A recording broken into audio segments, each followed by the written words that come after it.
नमस्कार विद्यार्थी मित्रांनो, आज आपण पाहत आहे वर्ग 10 चा मराठी हा विषय आणि त्याच्यामध्ये पाहत आहे टॉपिक आहे आपलं सेकंड पोएम है आपली संत वाणी।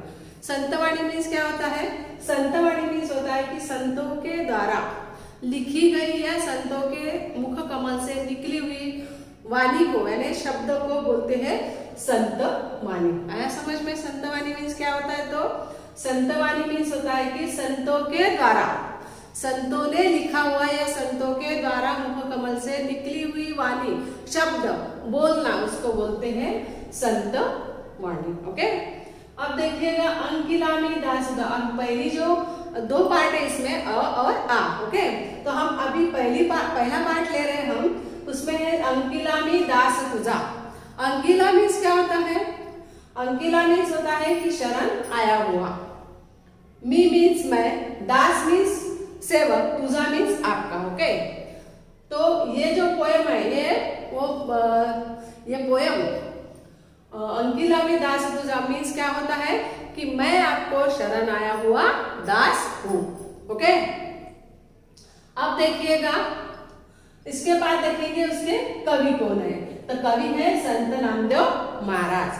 अब संत, इसका ये तो समझ में आ रहा है आपको, दो लाइन संत वाणी और अंकिलामी दास तुझा की। ओके, तो मराठी में पता तो एक बात देखो, संतवाणी म्हणजे काय होते की संतवाणी म्हणजे संतांच्या मुखातून, संतांच्या मुखकमलातून जे शब्द निघतात त्याला म्हणतात संतवाणी।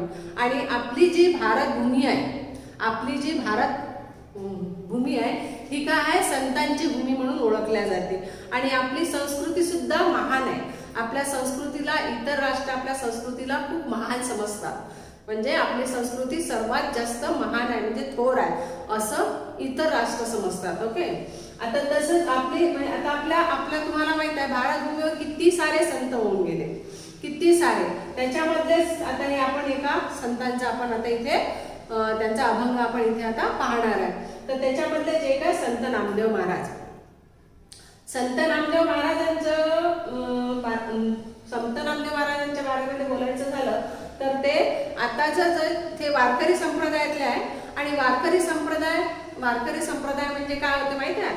वारकरी संप्रदाय म्हणजे होते की वारकरी म्हणजे याचा वारकरीचा अर्थच असा होतो की जे लोक भजन कीर्तन म्हणजे मृदुंग, टाळ समजते तुम्हाला, जे आपण वाजवतो असं टाळ मृदुंग घेऊन, मृदुंग मीन्स तो असं तबल्यासारखं असतं त्याला म्हणतात मृदुंग, ह्या घेऊन जे आपले हरिनामाचे कीर्तन करतात त्याला म्हणतात वारकरी संप्रदाय। ओके, आणि हे जे ही जी संतवाणी आहे ही वारकरी संप्रदायामधलीच आहे। आणि त्याचे जे कवी आहे संत नामदेव महाराज आहे। ओके, एवढं लक्षात आलं?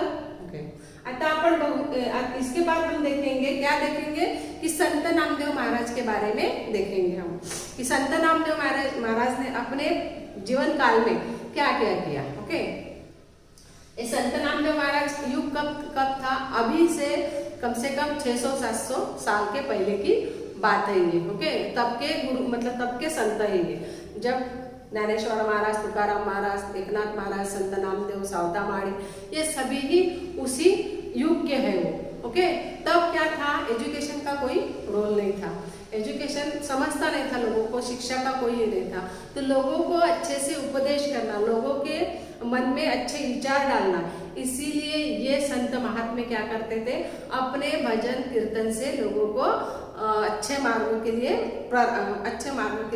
आचरण करने के लिए आचरण करने के लिए क्या करते थे? भजन कीर्तन करते थे। ओके, सो उसी में से एक है संत नामदेव महाराज। संत नामदेव महाराज ने अपने कालखंड में बहुत सारे अभंग लिखे, और जो अभंग लिखे उनकी भाषा बहुत सीधी सिंपल रखे उन्होंने, इसलिए क्योंकि उस वक्त ऐसी ही स्थिति थी, लोगों को मराठी भाषा में इतने अच्छे से मतलब ये नहीं होती थी, समझती नहीं थी। क्लिष्ट, अगर मराठी के ऐसे क्लिष्ट वर्ड लिए, मतलब कठिन वर्ड लिए तो लोगों को समझ में नहीं आता था। इसलिए उन्होंने जो अभंग लिखे, उनके जो कीर्तन करने की जो स्टाइल थी वो बहुत ही सिंपल वर्ड में वो यूज करते थे। उनके अभंग सभी सिंपल वर्ड में है। उन्होंने जैसे महाराष्ट्र में तो लिखे, महाराष्ट्र में अभंग लिखे, कीर्तन लिखे, सब लिखे, पर उन्होंने जैसे अपनी भागवती पताका कहाँ दोहराई, पंजाब में भी दोहराई। उन्होंने वहाँ गुरु ग्रंथ साहिब ये करके ग्रंथ लिखा उन्होंने उनके 61 कवने भी हैं। कवने मीन्स होता है एक चरण, यानी 2-3 लाइन का एक कवन बोलते हैं उसको, 2-3-4 लाइन रहते हैं उसमें, उसको बोलते हैं कवन। ऐसे कवन उन्होंने 61 लिखे, 61 लिखे। ये हो गया उनका परिचय, यानी उन्होंने अपने कालखंड में क्या क्या किया। अब देखेंगे हम वारकरी संप्रदाय में थे वो, और अभी देखेंगे उनका परिचय, यानी कौन सा, उनके पिताजी का नाम क्या था, उनका जन्म कब हुआ। उनका जन्म हुआ 26 अक्टूबर 1270 में हुआ, और उनका मृत्यु हुआ 1350 में। ओके, और उनके पापा का नाम, उनका जन्म जब यहाँ हुआ, तो उनका जन्म किस जिले में हुआ, उनका जन्म सातारा जिले में, महाराष्ट्र के सातारा जिले के नजदीक जो कृष्णा नदी के पास में जो गांव था, एक खेड़ा था, उसमें उसका नाम था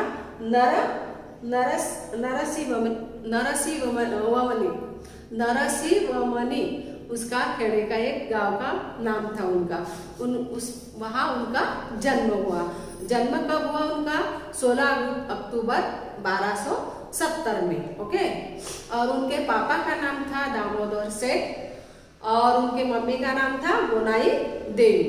ओके, उन्होंने और वो संत नामदेव महाराज, जैसे आप लोग सभी अपने अपने गुरु का क्या करते, मनन चिंतन करते, या गुरु के लिए हम एक बार उनके दर्शन के लिए जाते हैं, ऐसे ही यहाँ तो नहीं समझ में आता वारकरी संप्रदाय, परंतु अमरावती डिस्ट्रिक्ट के उधर सभी लोग वारकरी संप्रदाय के लिए, वारकरी संप्रदाय उनको समझ में आता है। वारकरी संप्रदाय मतलब उनको सभी का आराध्य दैवत रहता है विठ्ठल भगवान।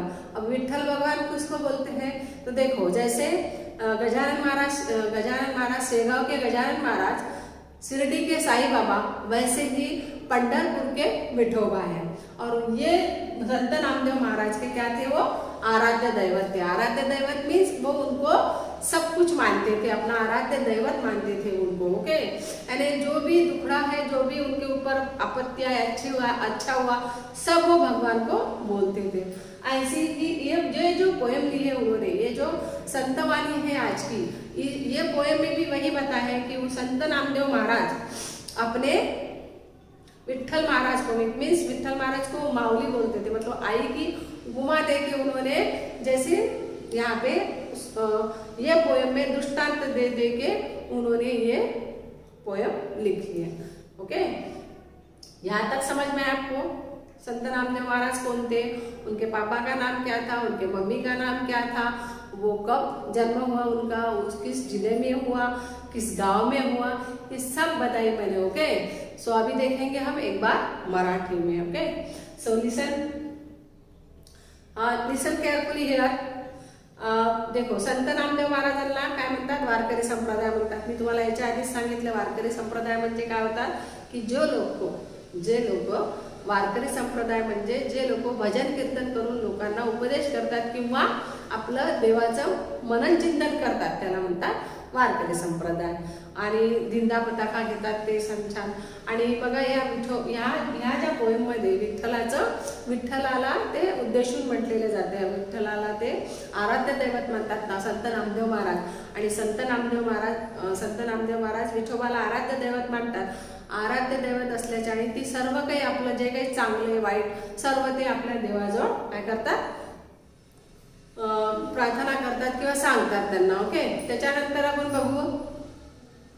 आणि ही जी पोएम घेतली आजची, अंकिला मी दास तुझा, तुम्हाला माहिती आहे, मी याच्या आधी सांगितलं तुम्हाला अर्थ, की मी तुला शरण आलेला एक तुझा सेवक आहे, मी तुला शरण आलेला एक सेवक आहे, असं या पोएमचा अर्थ होतो। आणि संत नामदेव महाराजांच्या बद्दल तुम्हाला सांगितलं मी की त्यांच्या आईचं नाव गोनाई देवी होतं आणि त्यांच्या वडिलाचं नाव काय होतं, दामोसेठ होतं। त्यांचं जे जन्मस्थान आहे ते कोणतं गाव आहे, नरसिंहवमनी हे गाव आहे, ते आहे सातारा डिस्ट्रिक्टमध्ये, महाराष्ट्राच्या सातारा डिस्ट्रिक्टमध्ये कृष्णा नदीच्या जवळ एक खेडा आहे, त्या खेड्यात त्यांचा जन्म झाला होता. ओके, त्यांचा जन्म केव्हा झाला होता? 26 ऑक्टोबर 1270 मध्ये आणि त्यांचा मृत्यू पावला ते 1350 मध्ये. एवढं लक्षात आलं? ओके, एवढं लक्षात आलं ना? याच्यानंतर बघू आपण आता पोयम. ओके, सो पोयम रीड करिए आप लोग. उत्तर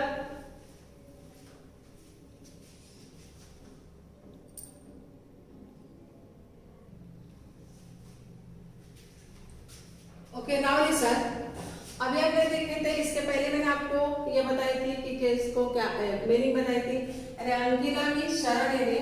पहले हम पोएम पढ़ेंगे. दास मीन्स सेवक. अग्नि माझी पडे बाळू, अग्नि माझी पडे बाळू, माता धावे कनवाळू, तैसा धावे माझिया काजा, अंकिला मी दास तुझा. ओके, अग्नि माझी मीन्स होता है कि अग्नि मध्ये, पडे मीन्स गिरना पडना, बाळू मीन्स बाण. ओके, माता मीन्स जननी आई, धावे मीन्स दौड़ना, कनवाड़ू मीन्स दयालु. ये मैंने जो मेन है वही वर्ड लिख के दिया यहाँ पे. ओके, तैसा मीन्स तसा, धावे मीन्स दौड़ना पता है आपको, माझिया मीन्स माझा, काजा मीन्स कार्य काम, अंकिला मी दास तुझा. अंकिला मी शरण आने वाला, दास मीन्स सेवक. ओके, सो ये है आपके जो मेन वर्ड है, मैंने लिख के दिया आपको, डिफिकल्ट जाएंगे वो. और अभी हम देखेंगे, क्या देखेंगे हम अभी? पोएम देखेंगे. ओके, सो आपको ये लिखना है अपने नोटबुक में. अभी देखेंगे हम पोएम है. देखो, अग्नि माझी पडे बाळू, माता धावे कनवाळू, तैसाच धावे माझिया काजा, अंकिला मी दास तुझा. तो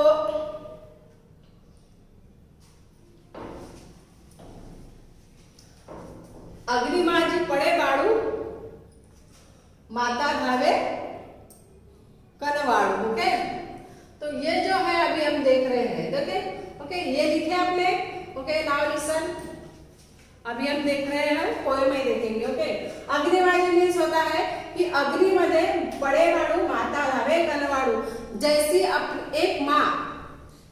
एक माँ अपने बच्चों को, जब वो अग्नि के पास मीन्स आग के पास जाता है, वो जाता ना जाता, वो उसको लगता है कि मेरा बच्चा अग्नि में यानी आग में गिर ना जाए, इसलिए वो तुरंत जाती है, उसको पकड़ते हैं और गले से लगाती है. कनवाड़ू मीन्स दयालु, यानी उसकी माँ उतनी केयर करती है उसकी. कौन सी कैसी केयर करती है कि जैसे उसको ध्यान में आता है माँ को कि अपना बच्चा कहाँ जा रहा है, आग के पास जा रहा है, और वो आग में न गिर जाए, इसलिए वो तुरंत दौड़ती है और उसको अपने बच्चे को उठाती है और गले से लगाते हैं. कनवाड़ू मीन्स दयालु. ओके, तैसा धावे माझिया काजा, जैसे अपनी एक माँ अपने बच्चे को लेने के लिए आग के पास जाती ही वैसी वो दौड़ती है और अपने उठाती है. और वैसे ही तैसा मीन्स तसाच, तैसा धावे माझिया काजा, अंकिला मी दास तुझा. वैसा ही तू मेरे काम में, कार्य में, वैसा ही जैसे माँ अपने बच्चों को जैसे आग के पास जाने के बाद वो उठाती है, तुरंत वो इधर उधर कुछ नहीं देखती और उठाती है अपने बच्चों को और गले से लगाती है, वैसा ही तू मेरे ऊपर जो भी आपत्ति आए, जैसे भी मेरे कार्य में सफलता देने के लिए तू मुझे क्या कर, रास्ता दिखा.